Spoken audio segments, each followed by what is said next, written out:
올해 환경부의 추석 선물은 간고등어 세트였습니다. 환경부가 올 봄에 미세먼지의 주범으로 고등어를 꼽았다가 곤욕을 치른 적이 있었는데 아마도 이에 대한 화해의 의미로 추석 선물을 정한 것은 아닐까 하는 분석이 있습니다. 그렇다면 실제로 미세먼지의 원인은 무엇일까요? 많은 전문가들이 경유차나 휘발유차가 내뿜는 매연을 주요 원인 중 하나로 꼽고 있습니다. 그렇다고 차를 안 탈 수는 없는 노릇인데요. 이런 배경에서 최근 전 세계적으로 전기차가 대세로 떠오르고 있습니다. 매연도 없고 연료비가 저렴한 전기차. 쌍심지 카메라가 이번엔 그 전기차를 따라갔습니다.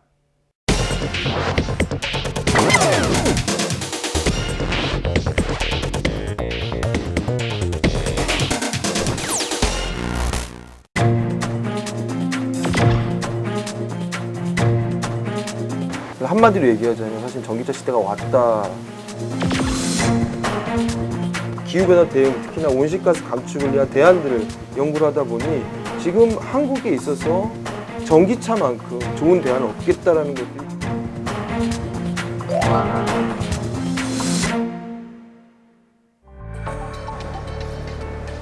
조용히 건강을 해치기 때문에 은밀한 살인자라고 불리는 미세먼지. 미세먼지와 대기오염은 우리 일상을 위협하는 심각한 문제가 되고 있다.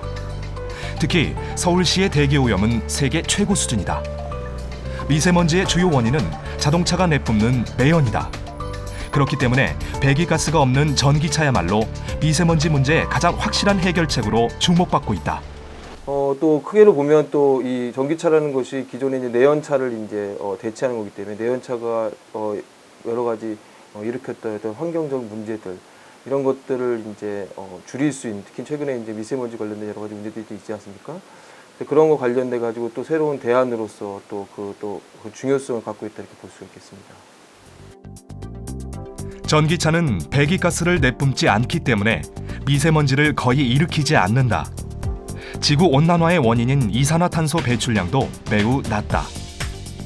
휘발유 자동차 한 대를 전기차로 바꾸면 연간 약 2.3톤의 이산화탄소 배출을 줄일 수 있다. 2014년 서울시는 전기차 보급에 본격적으로 나서겠다고 밝혔었다. 2018년까지 전기차 5만 대를 보급하고 전기차 충전기 500기를 서울시 전역에 구축한다는 계획이었다. 하지만 현재 서울시의 전기차는 1,300여 대가 좀 넘는 수준. 목표치인 5만 대에 턱없이 부족한 상태다. 미국, 유럽, 일본, 중국의 도시들에서 전기차가 빠르게 늘어나고 있는 상황인데 반해 우리나라의 전기차 보급이 이렇게 더딘 이유는 무엇일까? 그 이유를 찾기 위해 제작진이 직접 전기차로 서울 시내를 주행해봤다. 일단 시내를 주행하는 데는 큰 불편은 없었다. 연료비가 저렴하고 소음, 진동이 없어 승차감도 좋았다. 하지만 짧은 주행 가능 거리와 배터리가 신경이 쓰였다. 한 번 충전하면 갈 수 있는 거리가 100km 내외이기 때문이다. 일단은 가장 불편해 하시는 게 주행거리거든요. 주행거리가 짧기 때문에 지금 운행하는데 불편함이 생겨서 사실 운행하기에는 조금 어려운 상황이 많습니다. 뭐 장거리 운행 같은 거 하려면은 뭐 가는 게 충전을 몇 번씩 해야 되고 이런 것들이 가장 큰 문제점으로 꼽혔는데요. 일단은 주행거리가 긴 차량이 일단 보급이 되는 게 우선일 것 같고요. 전기차 충전 인프라도 많이 부족해 보인다. 서울의 강남 4구만 해도 당장 전기차 급속 충전소가 몇 군데 안 된다. 강남구에 5곳, 서초구에 2곳, 송파구에 2곳, 강동구에는 단 1곳뿐이다. 전기자동차 증가 추세에 인프라가 따라주지 못하고 있는 것이다. 게다가 충전 방식이 3가지나 되고 차종에 따라 충전 방식이 다르다는 것도 불편했다. 거리에서 하는 급속 충전뿐만 아니라 집에서 주로 하는 완속 충전의 경우에도 차주가 아파트에 살고 있다면 충전에 어려움이 따를 수 있다. 전기차 충전기를 아파트에 설치하기 위해서는 이웃 주민들의 동의를 구해야 하기 때문이다. 근본적으로 아파트의 주차장은 공유재산이거든요. 공유재산을 어떤 특정인이 사적으로 그 점유한다는 거에 대해서 상당히 그 협조를 받기가 어려워요. 그러니까 그런 근본적인 문제가 있습니다. 그러니까 뭐 전기차에 대한 이해가 부족해서 이거라기보다는 그 공유 재산을 왜 특정인이 점유를 하느냐에 대해서 뭐 입주자 대표나 관리사무소에서 그 관리사무소에 누군가 항의를 하면 진척이 될 수가 없는 상황이죠. 하지만 희망은 있다. 전기차 기술 개발이 빠른 속도로 이루어지고 있고 충전 인프라도 조금씩 늘어나고 있다.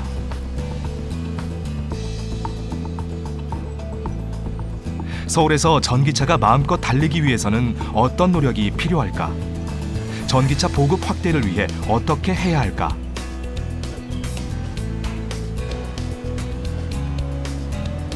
노르웨이, 미국 캘리포니아, 중국 등의 전기차 지원 사례를 벤치마킹할 필요가 있다. 전기차가 버스 전용 차선을 이용할 수 있게 하는 것 같은 특별한 혜택을 주는 지원책들이 필요하다. 새로 짓는 아파트, 백화점, 마트, 대형 빌딩 등의 전기차 충전 시설을 의무적으로 설치하도록 제도화하는 것도 좋은 방법이다. 하지만 가장 중요한 것은 전기차에 대한 인식 개선이다. 지방자치단체가 전기차의 장점을 알리기 위해 적극적인 홍보에 나설 필요가 있다.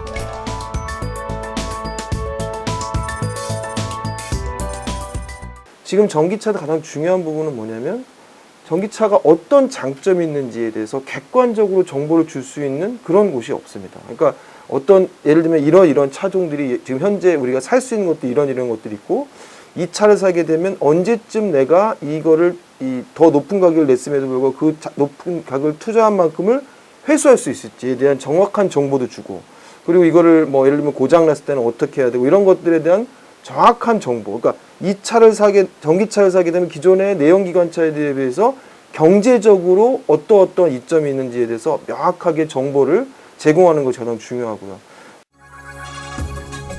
미세먼지와 배기가스를 배출하지 않는 친환경 교통수단, 전기 자동차. 조금만 노력한다면 전기차의 미래가 서울 도시 환경의 밝은 미래가 될 수 있다. 네, 전기를 통해 모터를 돌리는 전기차는 내연기관 자동차에 비교해 매연은 전혀 생산하지 않는 친환경 교통수단입니다. 하지만 이 전기차가 우리 곁에 자리 잡기까지는 많은 관문을 거쳐야 하는데요. 오늘 스튜디오에 전기차 인프라 네트워크 조성규 연구소장 모셨습니다. 이 전기차와 우리의 현실에 대해서 얘기를 나눠보겠습니다. 네, 안녕하십니까? 안녕하십니까? 네, 먼저 이 시청자 여러분께 이제 전기차 어디까지가 사실 전기차냐? 요즘 뭐 전기차라는 말도 있고 하이브리드카 뭐 이런 말도 있는데 어떤 차이가 있는지 좀 설명을 부탁드리겠습니다. 네, 전기 자동차와 하이브리드 자동차가 비슷한 면이 있는 부분은 분명히 있습니다. 네. 하이브리드 자동차도 전기 모터와 배터리를 가지고 있다는 것이 공통의 부분이 될 거고요. 네. 하이브리드 자동차는 여기에 자동차 엔진까지 같이 들어있기 때문에 경우에 따라서는 자동차 엔진을 통해서 차를 달릴 수 있는 것이고요. 전기차는 순수하게 배터리만 들어있습니다. 그러다 보니 전기만 가지고 무공해로 이렇게 잘 달릴 수 있는 것이 전기차가 되겠습니다. 어떻게 보면 하이브리드 자동차는 과도기적인 형태다 이렇게 볼 수 있을 것 같은데요. 최근에 이제 전기차가 굉장히 많이 주목을 받고 있어요. 전기차 어떤 장점 때문에 이렇게 주목을 받을 수 있을까요? 일단은 전기 자동차에 대해서 이런 상품성이 굉장히 좀 우수하다 이렇게 말씀을 드릴 수 있겠습니다. 자동차라는 것이 잘 달리고 잘 멈추고 잘 도는 이런 것들이 가장 중요한데요. 네. 이런 측면에서 봤을 때 전기 자동차는 굉장히 안정감 있고 파워풀하게 그리고 또 운전자가 원할 때 즉시 반응을 해서 아주 빠르게 운전자의 요구대로 움직여 줄 수 있는 그런 성능을 가지고 있는 게 전기 자동차입니다. 그리고 또 환경적인 측면에서도 무시를 할 수가 없는데요. 네. 이산화탄소 배출 저감이라든지 미세먼지와 관련된 이런 문제까지도 완벽하게 전기 자동차를 통해서 해결할 수가 있는데요. 올 봄에 있었던 미세먼지 굉장히 심각했던 이런 문제들도 전기 자동차를 이용하면 많이 완화가 될 수가 있고요. 올 여름에 저희가 열대야로 굉장히 고생하지 않았습니까? 네. 이런 문제도 지구 온난화에 대한 것이 굉장히 큰 문제였는데 이산화탄소 배출을 저감하지 않고서는 이런 열대의 문제까지 해결할 수는 없습니다. 네.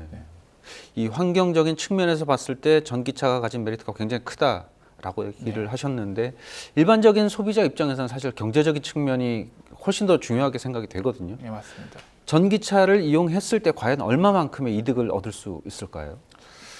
저희가 한 달에 휘발유 비용으로 유류비로 한 20만 원 정도를 지출한다고 가정을 했을 때 이때 똑같은 상황에서 전기자동차를 운행을 하면은 불과 한 3만 원 내지 4만 원 정도의 전기 요금만 지출하시면 굉장히 저렴하게 타실 수가 있고요. 네. 심지어는 엔진 오일이라든지 이런 변속기 오일 같은 이런 오일류 같은 것들을 교환할 필요가 없기 때문에 유지 관리비 비용에 있어서도 월등히 또 절감이 되는 그런 효과를 가지고 있습니다. 일단은 연료비가 적고 네. 유지 관리비도 적다는 적게 들다 이런 장점이 있고요. 이것만 봤을 때는 사실 그러면 왜 전기차가 빨리 보급이 안 될까라는 좀 생각이 드는데 네. 해외는 어떻습니까? 그 뭐 국내와 비교했을 때 해외는 이미 많이 전기차가 팔리고 있다라는 얘기가 심심치 않게 들려오고 있는데 해외 사례 좀 알려주시죠. 네, 해외를 볼 것 같으면 제일 먼저 북유럽 선진국인 그 노르웨이를 볼 수 있을 것 같습니다. 네. 노르웨이 같은 경우는 지금 신차 판매 중에 약 13%가 전기자동차로 판매될 정도로 이미 굉장히 시장에서 안정화되어 있는 상태로 보실 수 있는데요. 네. 이럴 경우 노르웨이 같은 경우는 노르웨이 정부에서 이런 콘센트를 통해서 전기자동차를 충전할 수 있도록 대부분의 주차장에 전기차 충전용 콘센트를 시설을 해주고 있고요. 그리고 카페리를 많이 이용을 해야 되는 게 이제 노르웨이 현실인데 카페리 이용료를 면제를 해준다든지 이런 제도적인 지원책 그리고 자동차에 굉장히 중과세가 붙는 국가가 노르웨이입니다. 그런 부분에 있어서 전기자동차에 대해서는 비과세 혜택을 주고 있어서 차량 가격도 저렴하게 구입할 수 있도록 그런 도움을 주고 있는 그런 상황입니다. 사실 뭐 전 세계 자동차 시장의 가장 중요한 부분은 미국일 거고 네. 그다음에 최근에 이제 가장 성장하고 있는 게 중국 아닙니까? 네. 이 두 시장은 어떤가요? 미국의 환경은 우리나라랑은 좀 많이 차이가 있는데요. 일단 그들의 문화를 좀 살펴볼 필요가 있습니다. 미국 같은 경우는 이 차고가 다 개인 차고가 발달이 돼 있고 네. 그곳에서 DIY 직접 뭔가 자기 차량을 이제 개조한다든지 이런 문화가 많이 발달이 돼 있습니다. 그렇죠. 네. 그러다 보니 일반 내연기관차를 전기차로 개조하기 시작한 것은 상당히 좀 오래됐습니다. 아, 예, 그런 과정 속에 테슬라 같은 이런 스타트업이 이렇게 전기자동차를 만들고 규모를 확장해서 지금 좋은 전기차를 만들 수 있는 그런 것들도 그런 토양을 바탕으로 했다고 보시는 게 맞을 것 같고요. 중국 같은 경우는 지금 그 산업적인 측면에서 봤을 때 이 내연기관 자동차를 통해서는 기존 선진국 자동차 회사들을 쫓아갈 수가 없습니다. 네. 그러다 보니 전기자동차를 통해서 전세를 역전하고자 하는 중국 정부의 의지가 굉장히 강하고요. 그러다 보니 중국 정부에서 우리나라보다는 좀 못하지만 많은 보조금과 차량 구입 시 많은 제재가 있는데요. 이런 것들은 전기자동차에 대해서는 제재하지 않고 쉽게 구입할 수 있도록 이런 제도적인 도움을 주고 있습니다. 일반적으로 이제 뭐 서울에 사시는 분들 또는 지방에 사시는 분들이 이 전기차를 구매할 때 가장 꺼려하는 부분이 과연 이게 얼마까지 갈 수 있을까? 중간에 갑자기 배터리가 다 되면 어떻게 할까라는 걱정이거든요. 이 주행거리 문제, 총 주행거리 문제는 지금 현재 어느 정도 진행이 되고 있습니까? 지금 최신 전기자동차는 250km까지는 주행할 수 있는 것으로 지금 나와 있고요. 근데 사실 저희가 좀 중요하게 봐야 되는 것 중에 하나가 이 주행거리에 대한 압박을 너무 좀 과다하게 좀 느끼고 계신 부분이 좀 있습니다. 그 이유가 뭐냐면 하루에 평균 저희가 주행하는 거리는 불과 40km가 되질 않고요. 네. 그리고 대부분 한 90% 이상이 100km 미만을 하루에 주행을 하시는 케이스들이 많으세요. 예, 예. 그리고 그 이상을 가실 경우에 고속도로를 통해서 타 도시로 서울에서 부산을 간다든지 장거리 이동하시는 경우일 텐데요. 그럴 경우에는 그 휴게소에서 급속 충전을 통해서 한 번 내지 두 번 정도 급속 충전하면 얼마든지 갈 수가 있기 때문에요. 휴게소에서 어차피 잠깐 쉬어가는 동안에 전기차도 충전하는, 그래서 시간적인 손해 없이 부산까지 가시는 것은 사실 지금도 문제가 전혀 없다고 보실 수 있습니다. 지금 그러면 고속도로 그 휴게소에서 충전할 수 있는 그런 설비들이 많이 갖춰져 있습니까? 지금 현재 전국에 한 500개 정도가 설치가 되어 있고요. 예. 그 내후년까지는 모든 휴게소의 환경부에서 직접 전기차 급속 충전기를 설치하겠다 이렇게 하고 있습니다. 전기차 충전 방식에도 보니까 여러 가지 지금 나온 얘기가 말씀하신 뭐 급속 충전이라는 것도 있고 가정 내에서 할 수 있는 충전 방법도 있고 이게 좀 복잡하지 않은가 이런 생각이 들거든요. 네, 그게 용도에 따라서 좀 방법이 다른 것인데요. 네. 방금 말씀하신 것 같이 장거리를 이동할 때는 이 급속 충전을 통해서 시간은 좀 적게 걸리고 충전량은 그 시간 안에 많이 해야 되는 게 당연히 필요한데요. 네. 급속 충전기는 가격이 상당히 고가입니다. 한 4천만 원 가량이 들다 보니 대당. 예, 대당 4천만 원 가량이 들다 보니 이걸 개인이 소유할 수 있거나 뭐 이렇게 보기 힘들고요. 네. 그래서 공공장수, 휴게소라든지 대형 마트 이런 공간에 설치하는 것으로 급속 충전기는 사용하는 것이고요. 대신 완속 충전기는 각 가정마다 그리고 또 직장에 이렇게 설치를 해서 저희가 스마트폰처럼 스마트폰을 집에나 직장에서 충전하는 것처럼 자유롭게 수시로 충전할 수 있도록 해주는 게 완속 충전기입니다. 말씀하신 이제 고속도로 쪽에서는 정부 차원에서 이렇게 그 급속 충전기를 늘리겠다라는 네. 입장이 있는데 시내 운행을 하시는 분들 입장에서는 시내에도 그런 시설들이 좀 많이 있었으면 좋겠다라고 생각이 들 수 있거든요. 시내 어떤 그 시설에 대해서는 어떤 계획이 있습니까? 이 일정 거리마다 특정한 거리마다 굉장히 단거리마다 급속 충전기를 설치한다는 그런 계획을 정부가 발표를 하긴 했는데요. 네. 제가 전기자동차를 2년 이상 운행을 해본 결과 서울 시내라든지 경기도권에서는 급속 충전기를 굳이 이용할 필요가 거의 없었습니다. 그러니까 전기자동차가 250km짜리라도 네. 이걸 가지고 수도권에서는 충분히 원하는 만큼을 다 이동하실 수가 있기 때문에 오히려 이제 급속 충전할 경우에는 차량 배터리 수명에도 좋지 않고 충전 요금이 그 완속 충전보다는 상당히 좀 비쌉니다. 그래서 좀 저렴하고 편리하게 충전하는 것이 오히려 급속 충전이 좋지 않다. 완속 충전 위주로 하는 것이 좋다고 보실 수 있겠습니다. 그럼 두 가지로 한번 짚어봐야 될 것 같은데요. 첫 번째 이제 급속 충전기 설치 문제는 이게 정부 차원에서 모든 사업이 진행이 되는 것 같거든요. 네. 근데 휘발유와 같이 이런 일반적인 그 사업들은 민간에서 주도를 하고 있단 말이죠. 네, 맞습니다. 그럼 전기와 관련된 이 급속 충전 사업을 계속해서 정부가 주도를 하게 되는 걸까요? 일단은 당분간은 그렇게 좀 진행될 가능성이 좀 높을 것 같고요. 네. 그 이유는 사실 전기차 충전 사업이라는 것 자체가 상당한 비용을 받더라도 이게 수익 구조가 나질 않습니다. 그래서 환경적인 측면에서 국가 차원에서 이렇게 보조를 해주고 있다 이렇게 보시면 되고요. 네. 충전 요금이 높더라도 그걸 통해서 뭐 수익을 낼 수 있거나 그런 구조가 아니고 간신히 적자를 면할 수 있는 그런 구조라고만 보시면 되겠습니다. 그리고 이제 아까 말씀하신 것 중에 두 번째가 이제 완속 충전 설비가 좀 많이 있어야 된다라고 말씀을 하셨는데 네. 그러면 전기차를 사시는 분들은 대부분 다 집에서 완속 충전을 할 수 있는 그런 장치를 받게 되는 겁니까? 그렇습니다. 그것을 지금 사실 의무화를 하고 있어서요.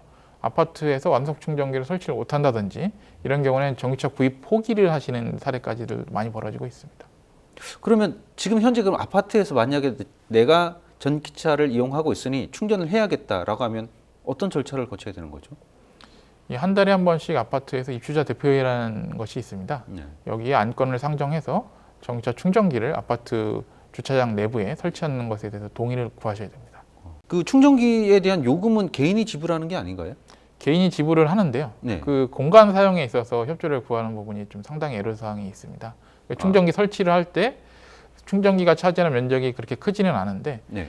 그 충전기를 설치하는 즉시 그 자리가 전기차 전용 주차 구역이 돼버리거든요. 네네. 이 부분에 대해서 아파트 입주자분들께서 특정 집에 특정 가구에 주차장을 할당해 주는 것을 좀 반발하는 경우가 상당히 많이 있는 것으로 알고 있습니다. 공동주택 같은 경우에는 어쨌든 그 많은 사람들 이해관계를 다 설득을 해야 되는 맞습니다. 그런 문제가 있다라는 거고요. 그 전기차가 오염원을 배출하지 않는다라는 측면에서 환경적인 측면에서 굉장히 중요하다라고 지금 얘기를 하고 있는데 짚어보지 않은 부분이 좀 있을 것 같아요. 핵심적인 부분이 전기를 생산하는 부분은 분명히 발전소에서 진행이 될 거고 국내 발전소의 대부분은 화력 발전소 아니면 원자력 발전소란 말이죠. 그럼 이들 발전소가 그 오염 물질을 생산하지 않는가라고 봤을 때는 그게 아닐 거라고 생각이 됩니다.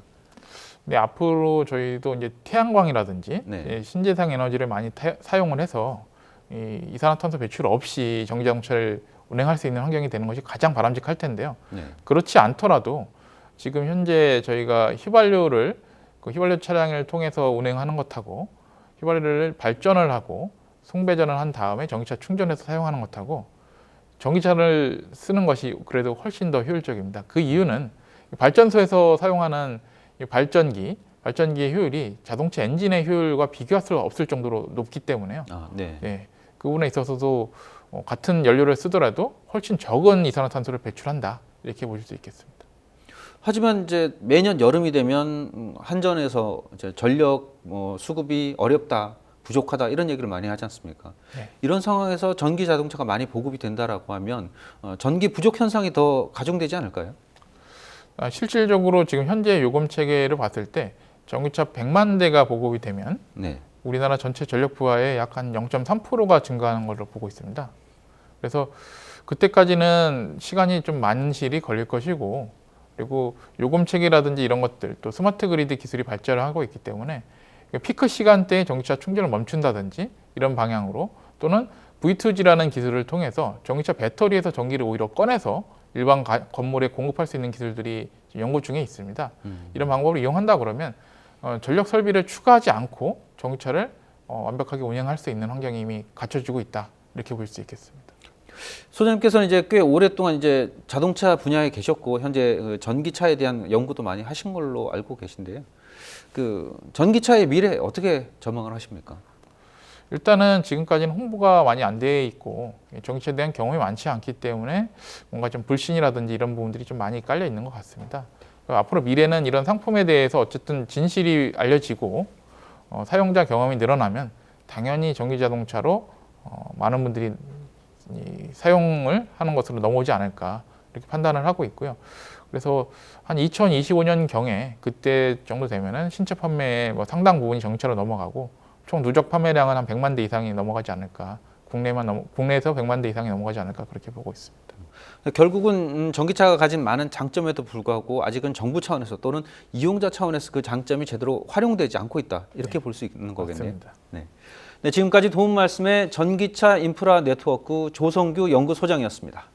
감사합니다. 감사합니다.